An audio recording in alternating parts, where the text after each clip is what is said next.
Episode 223, Regulating Your Nervous System Through Creativity with Leah Davidson.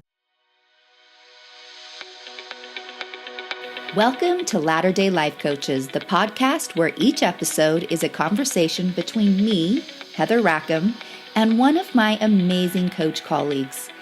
Each coach here is a member of the Church of Jesus Christ of Latter-day Saints and a highly trained, experienced life coach making a great impact in the lives of their clients. And together, we have one main goal, helping you live your best life no matter what. You ready for this conversation with a coach? Here we go. In this powerful episode, Heather is joined by Leah Davidson, a coach, speech-language pathologist, and creator of the Resilience Journal. Together, they explore how creativity can be a transformative and accessible tool for nervous system regulation. Leah shares insights into how creative practices like doodling, journaling, and other forms of artistic expression help us feel more grounded, present, and emotionally resilient. Whether you consider yourself creative or not, this conversation will invite you to redefine creativity and discover how small amounts of imaginative expression can make a big impact on your emotional well-being. Please enjoy.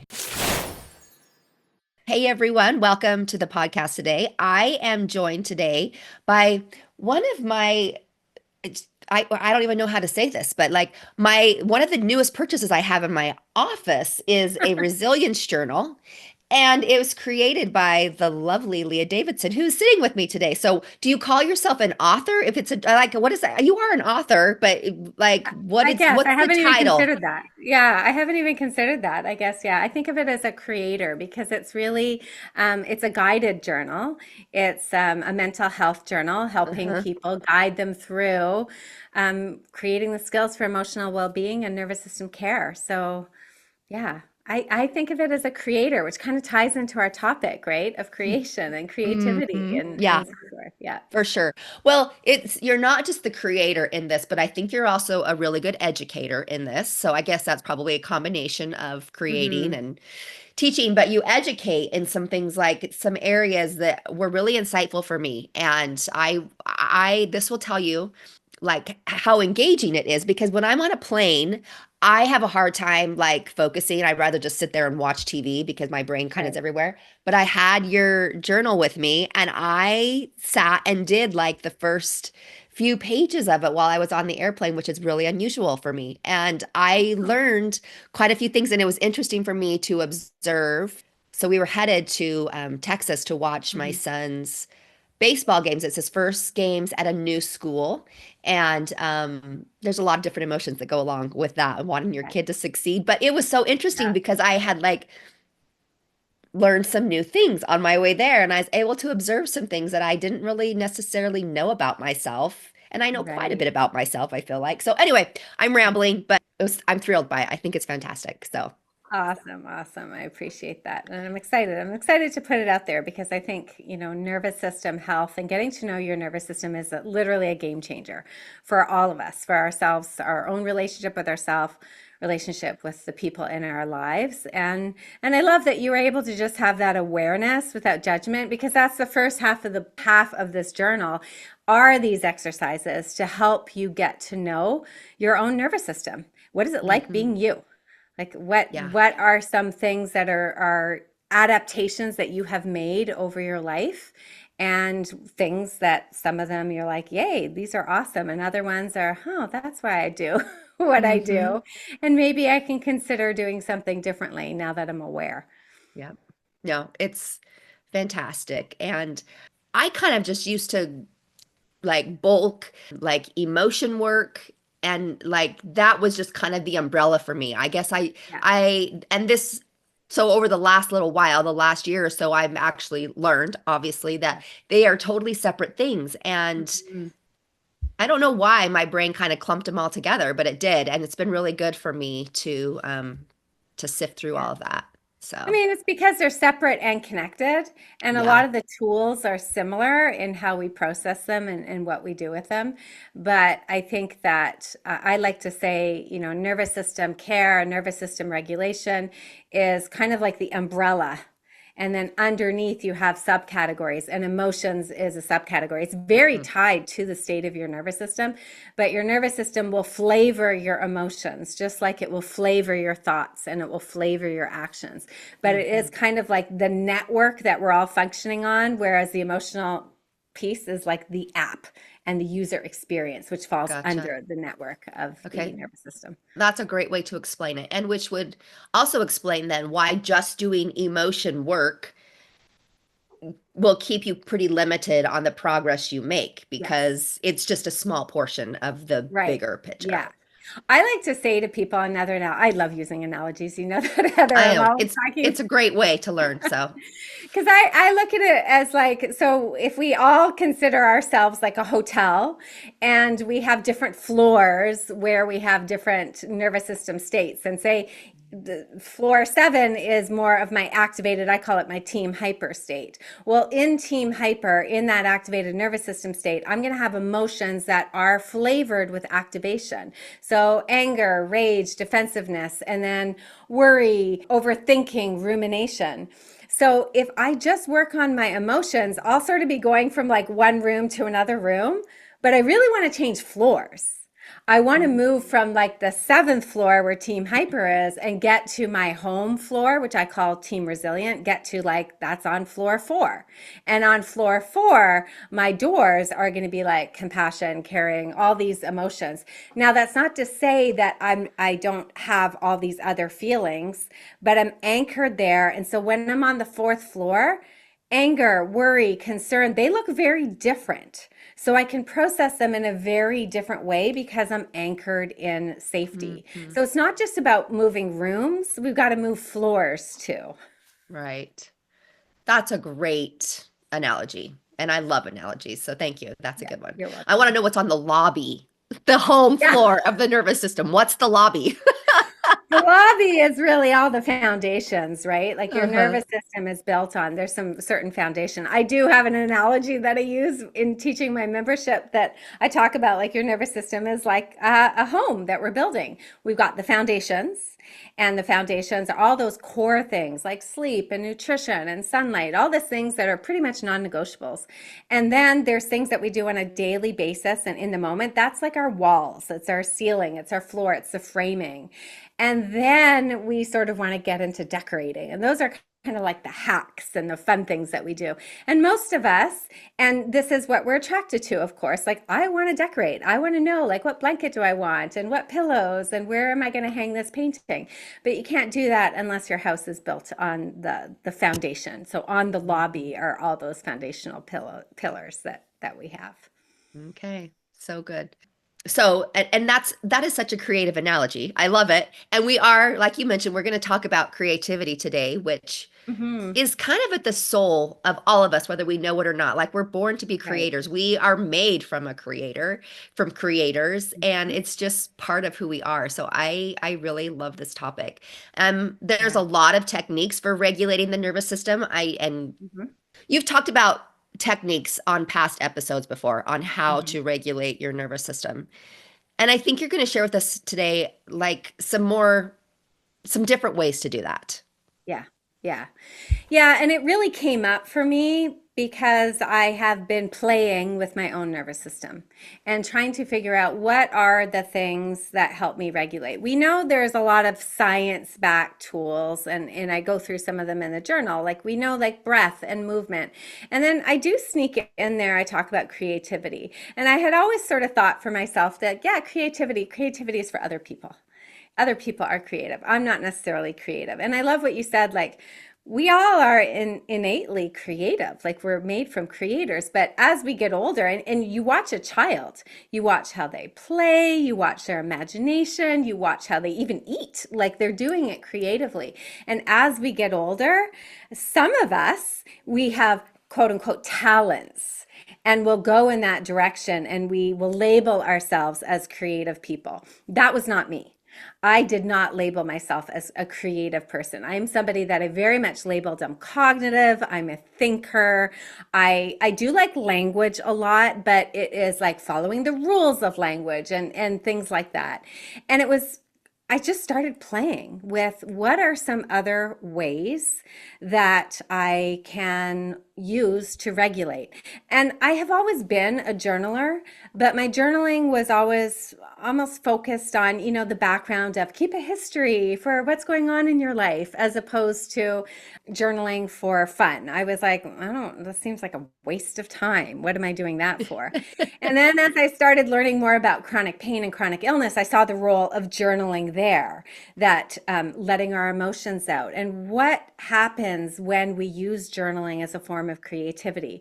And then it gradually led to doing some doodling and drawing. I am not an artist, but there's something about like drawing those little hearts, drawing those little circles, and then drawing out what does my emotion look like. And I started to see that, wow, it kind of feels good. Certain things happen when I am doodling or journaling and doodling. I start to notice that I'm so focused on what I'm doing. I get into a present state. I get into more of a flow state, which presence to the nervous system is a sign of safety. Like if you can stay focused on what you're doing, it's a sign of safety. I noticed that I was slowing down, and that my mind that was racing with a million things all of a sudden was like, well, that's kind of cute. Like, and then what if, I did this? And what if I added this? And what if I started using color? And doesn't this feel good? Like, I'm going to get a paintbrush and I'm going to start doing that. So I just started to see there's something about repetitive movements, rhythmic movements, bypassing language altogether, of bypassing things that make sense. And I was like, I'm on to something for myself personally. And then talking to other people and seeing how other people feel that way with music. People feel that way with cooking or baking or gardening. People feel that way with all these creative outlets. And it becomes a very powerful way for you to regulate your nervous system by engaging in creativity. So my brain is really fascinated right now. I always see people's like doodling journals. I love to journal, but I'm like, I don't doodle. I just write. But I always see these creative doodling journals and planners that people do. I'm like, I totally want to do that. And when Yeah. it comes right down to it, I get super judgmental of myself when Mm-hmm. I'm like, oh, I don't like that. And I can't like I'd close it and want to put it away. So I'm sure there's a Yeah. whole lot of things I could unpack there, but it's Yeah. just But there's so that's much to most of learn. us. Yeah. Yeah. So I run this workshop now. It's called It's Not Just Your Thoughts, It's Your Nervous System in a Creative Way. And what it is we create doodles. Basically, a lot of what's in the journal, we're doodling it. We're mapping out your nervous system with doodles. So I ran the workshop for the first time back in January. And I have like a whole setup of like, how they can see me drawing. And I was drawing and I was labeling, and I create like this little doodle avatar, a little doodle self. And this is brilliant little Leah, and everybody creates their own brilliant little doodle self. And then we went through like, what does your nervous system? And it guided them through, and I wrote it. And then at the end of it, somebody put in the chat, that was really great. Too bad it was backwards. And I was like, are you kidding me? Are First of all, you? why did no one not tell you that earlier? Well, part of it was, like I wasn't checking the chat. I was in my zone doodling Yeah. and everything. So I get off this call, and of course, I'm filled with like shame. And I actually was filled with blame too, because this was over the holidays where some of my family were home. And I was like, why weren't you on that call? You could have said, the blame, and then it went spiraling down to the shame. And afterwards, I really just had to, like, this is doodling, like backwards. Yeah, okay, my ponytail, because my brilliant little Leah has a ponytail on one side. My ponytail was on the other side. Big deal. Yeah. Now, what was backwards was I like doing some writing as well. So I was writing. So the words were backwards. But it kind of showed me this, like you said, this perfectionism. It was Hmm. so helpful because the next day, it's a 2-day workshop. The next day, I got back on the workshop and I just said to people, like, hey, I it was backwards. I had no idea. I learned like I need to check. I learned what it looks like. I freaked out at my family. I did all that dysregulation. I came back here. So many people responded to me, oh, it was amazing. You gave me permission to not be perfect in my doodling, to not be perfect in the drawing. And I think that's what creativity does. If we Yeah. allow it, it is a permission to, you know what? It doesn't have to be good. And you can start with like the lowest stakes. If you love doodling with journaling, just start doodling in your margin. Like just when you're, on a call, have a piece of paper beside you and, start with like little clouds or little hearts. I mean, it grows to my doodle workshop. We do something like more almost like a story, but it starts off and allow yourself to like just play. Kids Mm. aren't ever worried about like, oh, is this perfect? You start to see them worry about like, oh, coloring in the lines, or they hear comments from somebody, oh, you should try it like this, you try it like that. But as adults, we start putting on these rules. And so creativity helps us unravel these rules and just be. And now I'm about to do the workshop again, right where we're recording it. I'm doing it at the end of February, and I'm sort of like, oh, you know, I got to do it perfectly this time. Like, no, I still don't have to do it perfectly.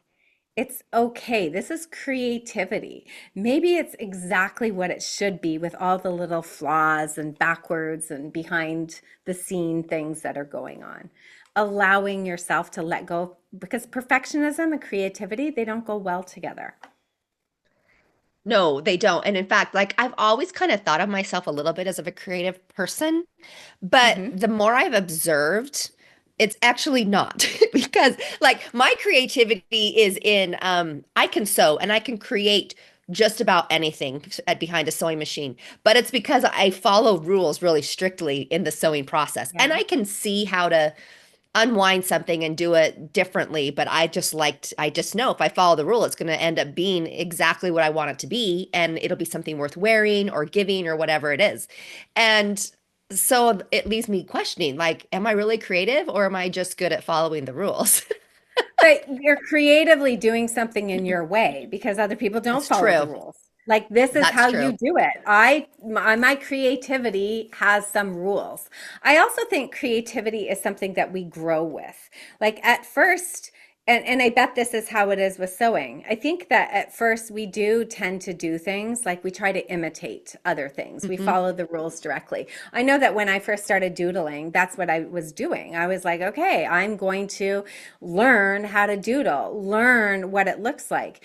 And then you move to start integrating, well, what about this piece? What about this piece before we get innovating?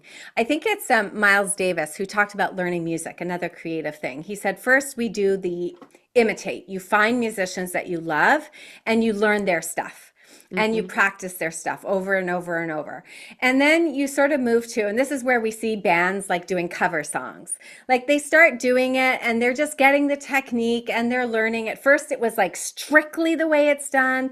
And now they're sort of integrating like a little bit over here and from this musician over here, this musician.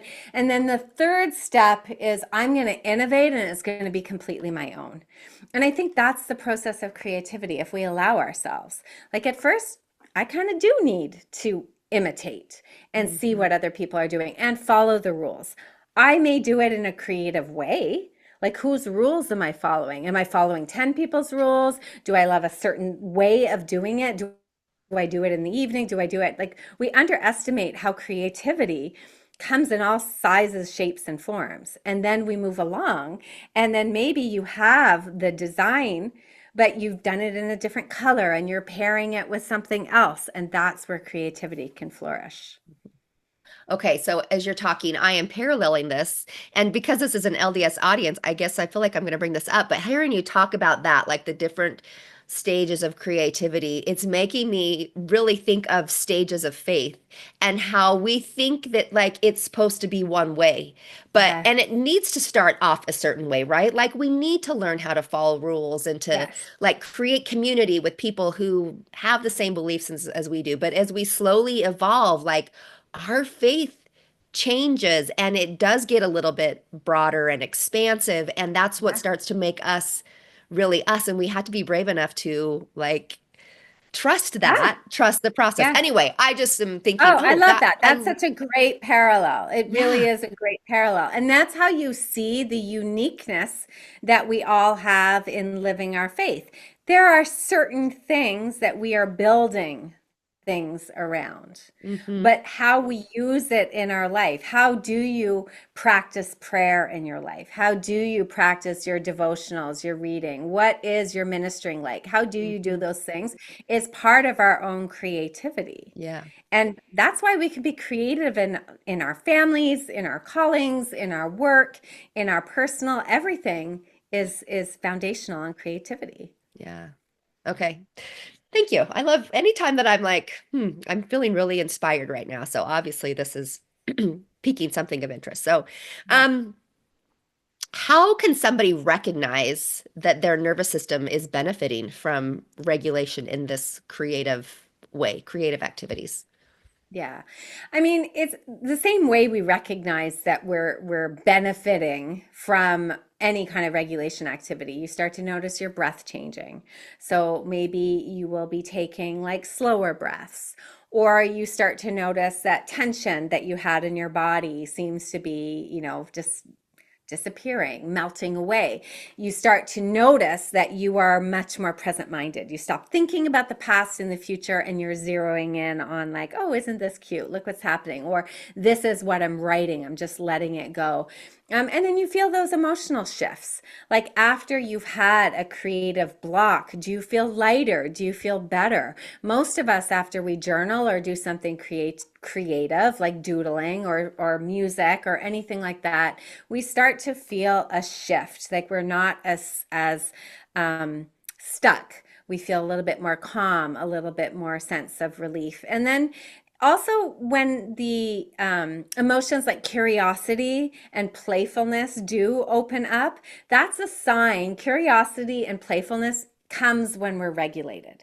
So if you start to notice those, that's a sign that you are in a much more regulated place, as opposed to feeling reactive or stuck or I don't have choice or I'm a victim or all those things. Those are signs that you're in dysregulation. So we can Okay. see that shift. Okay. So what steps can somebody take to use creativity as a productive tool for the nervous system rather than a way to use it to avoid challenges in their life? Yeah. Because I think sometimes that can be the danger is especially if like for me it was never a danger because I didn't consider myself a creative person at first. It almost felt Uh-huh. like work that I have to sit down and be creative. But I know for some people, like I look at like some kids and like I could play all day long or I can do and avoid all that fun and or avoid all that work by having fun. So we have to be aware. This is where building up our awareness. Are you at quote unquote risk of using it as more of a buffer as opposed to something really productive? And hmm so it really comes down to, are you setting an intention? Like asking yourself as you're about to engage in this activity, am I engaging in this activity because I want to be regulating and connecting? Or am I escaping doing something that I have to do? Like, is this my way out? The second thing we can look at is getting into your body and being aware. How do I feel as I'm doing it? Am I just like mindlessly? Am I dissociating? Am I feeling a lot of tension? So, coming back and bringing ourselves back to that awareness. And then we can also pair creativity. This is why I think, doodling and journaling go so well hand in hand together. Because after we do something like we, maybe just write out, stream of consciousness writing or doodle little pictures, asking ourselves, like, what did this bring up for me? And reflecting on that experience. How do I feel now? So having it something that's a little bit more deliberate. And this creativity and whatever form it is in, asking yourself, like, is this helping me move through certain emotions or am I avoiding those emotions? So maybe I'm feeling stressed or angry and I start doing something and it's a complete distraction. It's going to be less helpful than I'm going to doodle brilliant little Leah and she's mad. And this is what she looks like. And this is what she's doing. It helps me to process the emotions and really put them there so I can sit with them and not rush through them, feel them in my body, as well as get a little bit of distance. So the key difference is we're really trying to get more present. And if creativity allows you to come into the present mind, to be present with our body, to work through emotions, then it's not buffering. Buffering is I do it and I've avoided, I've checked out. I don't have to deal with anything. Those are some of the key ways to notice. Okay, thank you for clarifying that because I think I can be queen of doing something quote Yes. unquote creative so that I don't have to do something else. I Yeah, we always all, laugh because I'm like, the time that I want to clean my house is always the time when I have things that I actually need to do. exactly. I And know. this is the same. This is the same. Like I often can get sucked into doing Yeah, something that without actually using it intentionally. And I do think the word intention yeah, is so good to keep at the forefront of your mind here, which I think it's overused a lot of times in our society, like yeah. intention, but there's a reason why. It's because it's an important thing. Exactly, So, exactly. Yeah. how do you define creativity in a way that makes it accessible to those who think they aren't really creative? Yeah. I think we have to throw away our definition of what we think creativity is, whatever that is. I don't even know what your definition is, but I'm like, throw it away. Like, let's start fresh. Let's start with that beginner's mind. Let's start with that child's view of it. Because it's not just in the arts. It's not just doodling or drawing or anything. It's like you said, I use analogies. That's a creative way of thinking. Some people, I walk into their homes and they have like a tiny space and they've just done incredible things with the space. Some people are like whizzes at beautiful meals, setting the table. These are all creativity at practice, like new recipes, even storytelling, how some people tell stories. It's such a creative way of doing it. Or picking like fashion is filled with like dressing creatively. So I think it's really, let's not focus on the product that we have at the end. Oh, creativity is I have a painting, I have a song, let's focus on the process that you're using. Mhm. You don't have to be a painter, a musician. You have to be willing to engage with things in a new and a fresh way. So anything in your world that you're coming at with new eyes, with new perspective, invites creativity in. And so instead of like being down on herself, I'm not really creative, which is what I was always like years. I'm not, especially I'm in a family where I used to label like my husband's really creative, my stepdaughter's really creative, my son's really creative. And I'm like the rule follower thinker and starting to, yeah, I think it's common, right? Yeah. But asking myself, where am I in my life? Am I already creative? And I'm like, oh, I'm pretty creative with how I explain these. I'm pretty creative with how I teach this. I'm pretty creative with how I make this certain recipe. I'm pretty creative around the birthday cakes that I used to make my kids or the themes of the party or the way I write things. Like and starting to open up and start looking for ways that you're creative and I can guarantee that you will find it. I'm creative with how I pray. I'm creative with, the Halloween costumes I come up with. I'm creative with what my garden looks like. There's so many areas we want to invite in as much creativity as possible. Well, I'm sitting here thinking because I would, like I teeter. Am I creative? Am I not creative? But as you're Yeah. explaining all those different things, I am realizing that there's a way that I study scripture, which I'm sure most people do. They have their own different ways of doing it. But like this morning, I was reading a scripture to my daughter before she was going to school. And Mhm. as I read it to her, I was like, okay, I want to interpret this in a different way to you. And I started like kind of breaking it down and then I put it back together in a different way. And whenever I do that, it really makes me feel so alive and connected that Yeah. I'm realizing that part of that is because like I'm using some creativity. I'm using that part of me that kind of just wants to come out and create something to Mm-hmm. to bring Mm-hmm. out. So anyway, thank And you. it energizes you. It Yeah, allows you yeah, to get into that safe zone. That's where yeah. we experience creativity the most, when we're in that regulated state and we start to notice other things. That's the beauty of it, is that what else does it invite in when we are Yeah. creative? Huh. That's interesting. Thank you for, I don't know, opening that up to my mind. That is, it's helpful. So, okay, what advice would you give to people who worry about creating the wrong way? Kind of like what Yeah, I said before, yeah, right? yeah, Like, oh, I do it and then I'm like, oh, I don't like it. yeah, yeah. Well, that really comes down to the beginner's mind, like fresh eyes, drop the expectations that we have, like let it go that I'm not creative. And also letting go of the end result of something, because I think that's what we've trained ourselves. Mhm. Creativity is this end result that we're Right. able to show somebody, look at this, look how creative I am. And instead start thinking of the process. What does it look like how I do things? And you'll start to see, I think, that you're a lot more creative. The second thing I think is really starting with something that is low stakes. Like, don't teach a workshop right away about creativity. Like, I mean, I had been doing it for a while and then I'm like, oh my gosh. But just starting, like I said, with just something simple, margins of a notebook, like write, play with some colors, get yourself a coloring book, or just try a new recipe. Like, you don't have to come up with something brand new, but take something and alter it. Make it a little bit different. If you're music, sing it to a little bit of a faster or slower beat, or just playing something, doing something that's lower stakes. And then reminding yourself really that creativity is very, very personal. It doesn't have to make sense to anybody but you. Nobody is going to be judging it. You're likely going to be judging it. And that's where you want to invite in that compassion and just be like, hey, we're just trying things out. We're just having fun.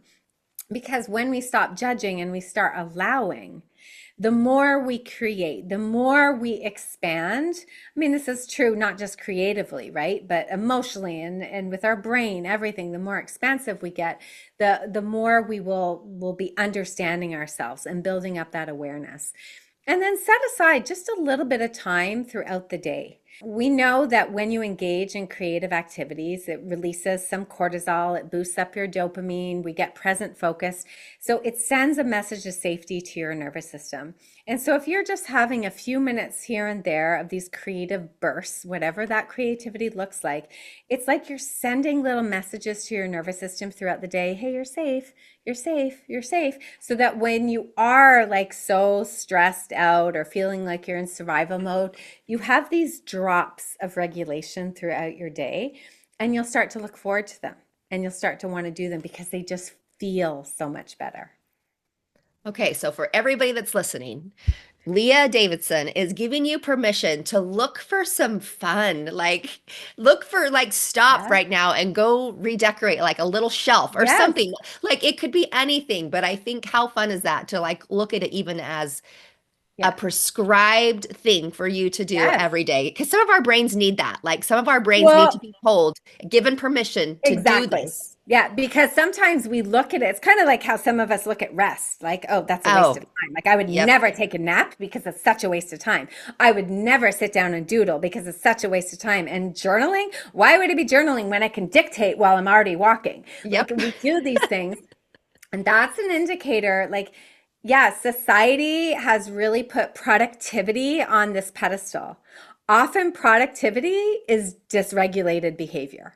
Yeah. And so when we introduce creativity, like really think of it like you are doing your brain and your nervous system such a service.